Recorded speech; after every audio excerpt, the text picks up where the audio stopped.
farm challenges builds a farmer or kills a farmer. Once a farmer is able to solve the farm challenges, he or she builds his farm or her farm.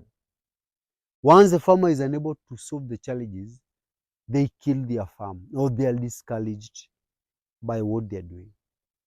And a farmer failing to solve the farm challenge is one assuming the farm challenges, assuming and thinking that things will work well, or the farmer doesn't know whether that is a challenge. Um, Many other times, farmers just assume things. They just, especially the new farmers, the farmers who've just joined farming, they just assume that, this one is okay. To start with, one of the biggest farm challenges, I think this, you need to change the setup and you need now to fine tune your things because it's affecting both the newbies, it's affecting the farmers who are in the second and the third phase of farming. It's also affecting the old farmers. The old farmers, it's affecting even the professional farmers. Is knowing your soil. Knowing your soil, that is the first thing. That is the first challenge. And how do you know your soil? Talking of knowing your soil, one, the diseases in your soil. Secondly, the pests in your soil. Third, uh, the nutrition in your soil. Fourth, the drainage of your soil. And talking of your drainage is how much your soil can hold water, how much your soil can release water.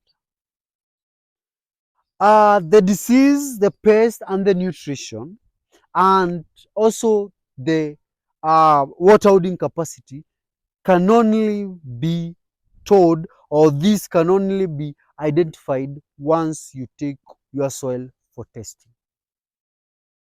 You cannot just wake up and tell this water, this soil is very the nutrition value of this soil is good. There is a day I recorded a very good video preparing the nursery, and on this YouTube channel I saw a very funny comment to the farmer, though I liked it, though, and I never replied the commenter. Was the farmer told me, or the viewer told me, that this your soil looks really nutritive. Because I think it's because the soil was dark. Just your soil, by being dark, your soil being red, your soil being sandy, your soil being this and this, cannot be nutritive. Your soil being this and this cannot be disease free. Your soil being this and this cannot be pest free. Your soil being this and this cannot, you cannot diagnose the disease and say it has a disease, it has a pest. The soil has this. You need to know your soil. Take your soil for soil analysis, test the soil, know the soil, and start farming. Know what to control and know what not to control. Because sometimes you may assume, like this farmer of mine once asked me, now Fred, you are taking the soils for soil analysis. Let's assume, the farmer told me, let's assume the soil is diseased, or the soil has pest, or the soil has no nutrient. As an agronomist, what would you advise me to do? I told him we are going to kill the pest by using some inorganic product. We are going to add fertilizers or manure if there is a nutritional disorder. We are going to kill the disease if there is a disease problem. That is what uh, that is what I told the farmer. Then the farmer told me, why don't we buy this product and assume that there are diseases here instead of incurring the cost of testing, and solve the problem once for all. If there is no problem, it won't kill anything. If there is a problem, it solves. You see? Now the farmer is trying to run away from this cost of testing the soil, yet the cost of controlling is very expensive. I told him I don't get into a such because I'm a professional. I don't get into a such deals. So he has to. You have to go my way, or I'm not going to get into that deal. The farmers end to come my way because I was the advisor. And now I assume this is what is happening to many farmers who are not using agronomists, who are not using Fred, who are not in contact with professionals. This is what is happening to them.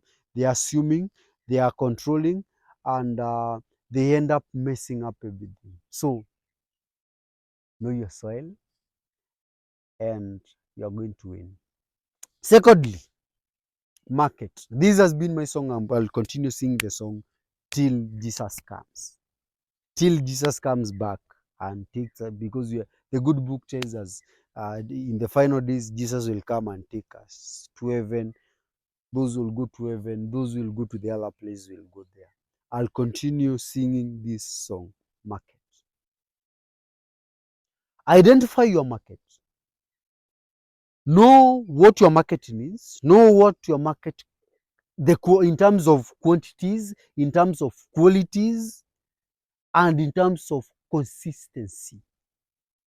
How often will you sell a certain product?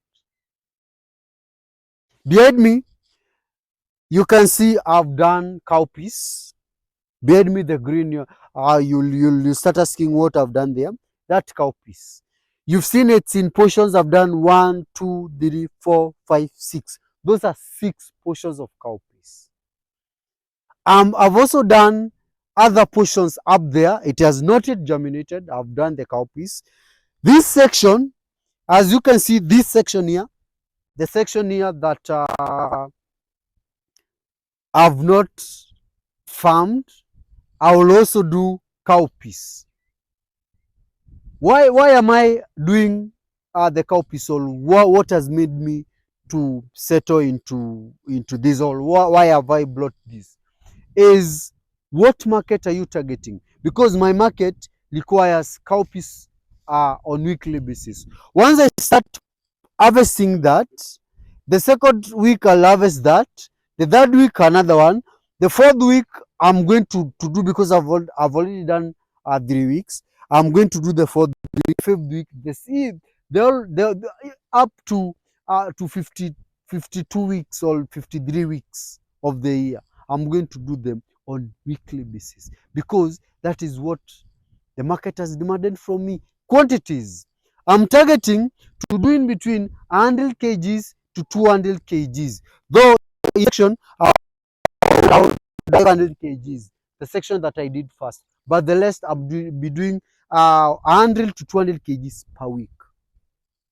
Why am I doing that? It's because the market has commanded me. I'm a farmer who is working under command of the market. Then why do you want to be a farmer and you want to instruct yourself, you want to do it yourself? Why do you want us to do? Check your market, know what your market wants, listen to your market, and be a good farmer. Another thing is farm inputs.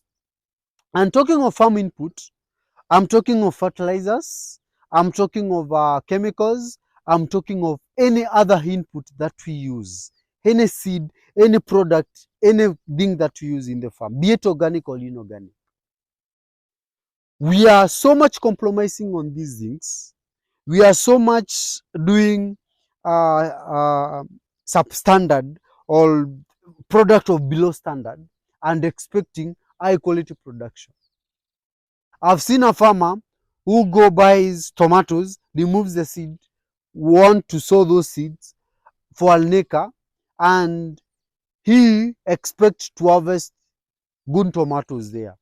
Yet when you compromise on seed, you're not going to compromise on fertilizers, you're not going to compromise on manure, you're not going to compromise on chemicals. At the end of it, you start saying the fertilizer was not good, the chemical was not good, yet you compromise from the word go.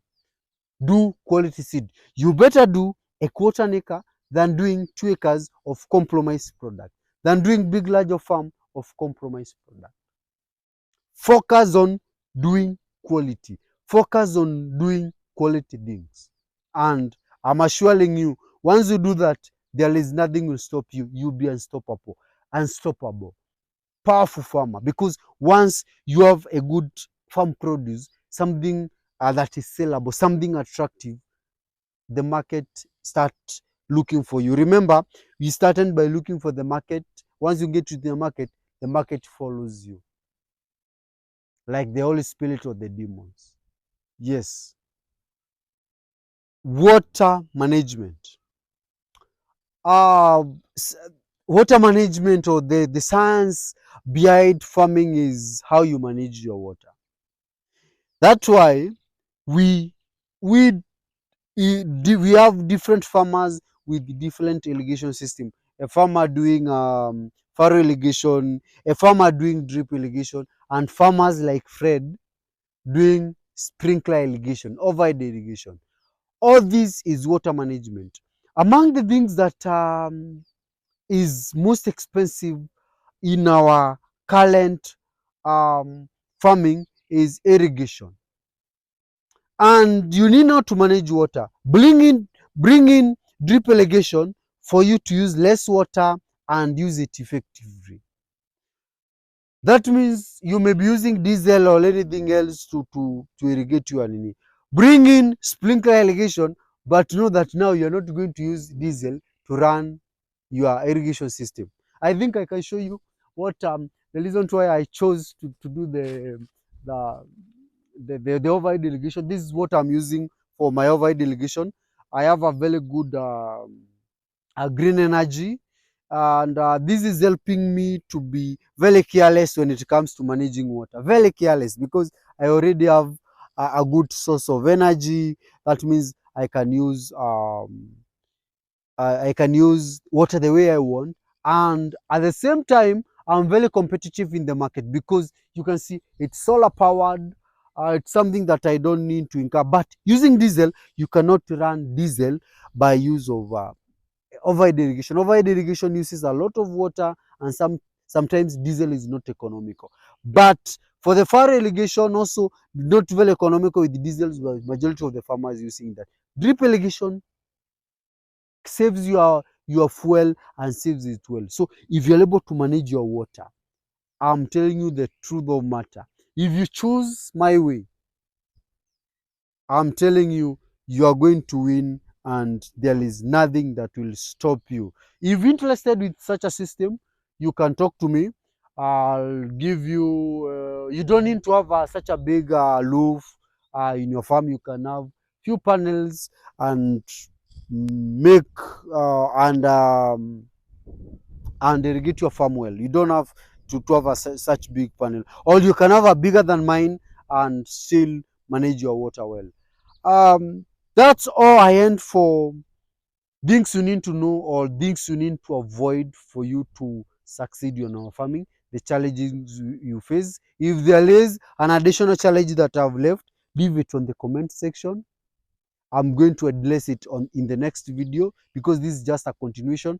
This is just a starting, and we are going to continue learning and be better farmer. If it's your first time you're watching me, don't forget to subscribe to this YouTube channel, because we have a lot to learn together.